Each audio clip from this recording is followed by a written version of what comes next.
Salut les amis, bienvenue sur Chrétien Philippe. J'espère que vous allez tous et toutes bien. Samedi 14 février, la Sainte Église catholique fait mémoire de Saint Valentin. Les récits populaires de l'époque racontent que l'empereur romain Claude II, le Gothique, qui régna de 268 à 270, interdisait à ses soldats de se marier. Il imposa cette règle afin que ces hommes ne soient pas distraits et que leur détermination au combat ne faiblisse pas. En raison de cette interdiction, certains se tournèrent vers Valentin de Terni pour célébrer en secret leur union. Lorsque l'empereur fut mis au courant de cette entreprise, il fit arrêter l'évêque. En prison, Valentin fut confié à la surveillance du préfet Astérius, dont la fille était aveugle.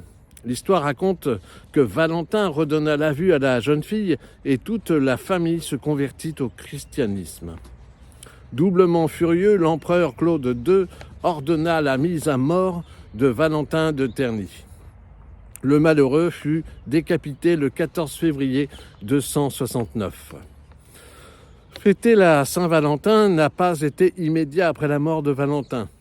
Les historiens pensent que la fête a été instaurée par le pape Gélase Ier au 5e siècle pour mettre fin au Lupercal, tradition païenne de la Rome antique qui consistait à célébrer en février la fertilité à travers le sacrifice d'animaux.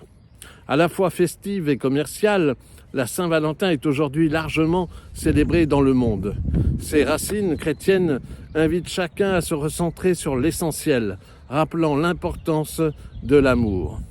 Il est de coutume pour les amoureux de célébrer leur Valentin ou leur Valentine en échangeant des cadeaux, des mots doux et dîners romantiques.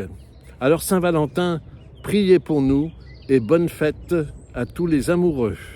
Voilà, j'espère que ces quelques instants passés en compagnie de Saint-Valentin vous ont été profitables. N'hésitez pas à vous abonner, à partager cette vidéo, à me faire part de vos commentaires éventuels. Vous pouvez désormais nous rejoindre sur notre page Facebook intitulée Chrétien Philippe. Et en attendant le plaisir de vous retrouver, je vous dis à bientôt et surtout, soyez bénis.